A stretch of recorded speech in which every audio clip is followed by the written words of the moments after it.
What's up, guys? It is time for some ultimate fan service, and it's finally a deck that I have been wanting to profile in forever. Gimmick Puppet, one of my new favorites. This thing goes hard.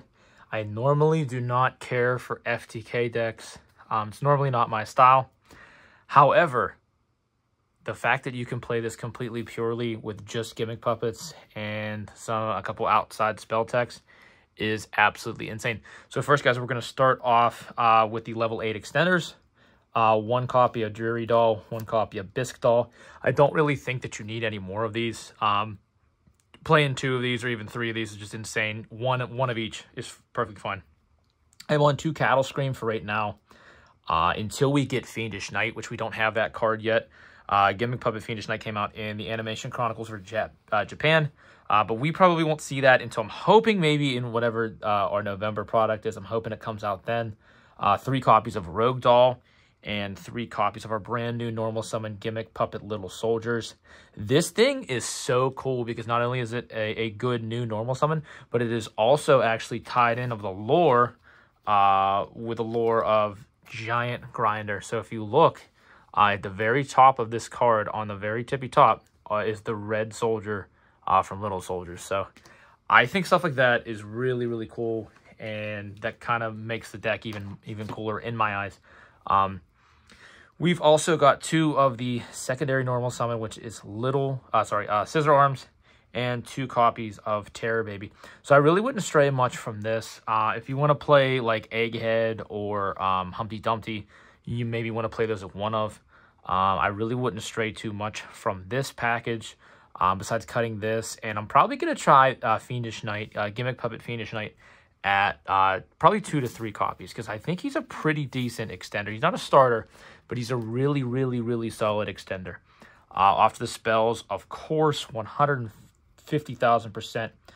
Triple copies of Mansion, the Dreadful Dolls. It is a 1-card combo. Triple copies of Condolence Puppet. This thing is just as bonkers. And I'm actually on triple copies of Piri Reese map because I want to see Soldiers, and Soldiers is a 0 attack monster. So you can just simply activate this at the beginning of your turn, and you can get to him. So, I mean, opening up Reese plus Condolence, or Reese plus Mansion, or Reese plus any monster is full combo. Forbidden Droplet helps going first and going second. If I'm going first and I get stopped, I can set that. If I'm going second, I can straight up activate it and pretty much just shut down your whole board. I play the Allure of Darkness because I'm not running Handtraps, so I'm just running full gas.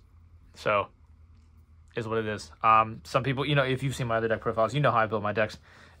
So I get people on here like giving me hate for not playing Handtraps. Well, here's the thing: I want to win, so if I go first and I win, I don't need to see a hand trap. So that's my logic. And if I go second, I'm playing enough board breakers where I can just break your board and keep playing.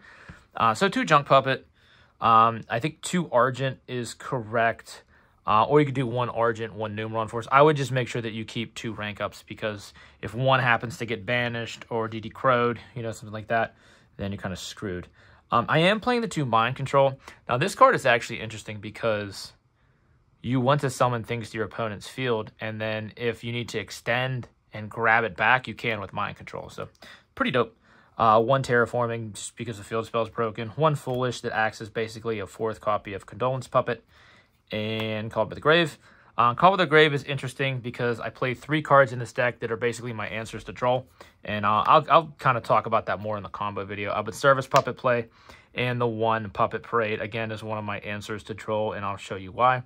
But guys, that is the deck. It's a clean 40 cards, and we're going to check out the extra deck.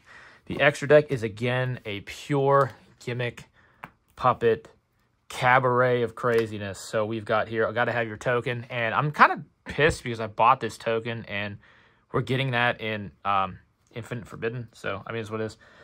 We're on 1 C88, 1 C15, Gimmick Puppet Giant Grinder, 2 copies of C40, 1 copy of Fantasix Machina.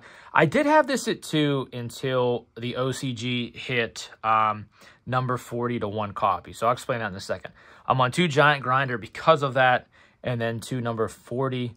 Oddly enough, I wanted to kind of learn how to better play this deck if this card gets hit to 1, and that would mean to play 2 Giant Grinder. And then I just kind of got used to playing with the 2 Giant Grinder and 1 of him, so that's kind of why my ratio is that way.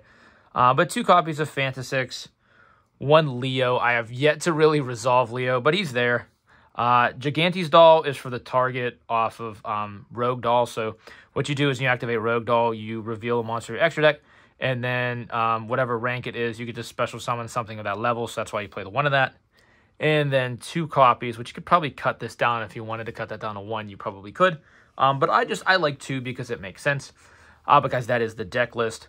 Please give me some love. Drop a like, drop a comment below. If you would like to see how this thing FTKs, and it does FTK pretty damn good, drop me 10 likes. You guys get me 10 likes. Show me some love. I will drop the ultimate combo video for this, the ultimate guide for Gimmick Puppets, guys. Cypher Slacker out.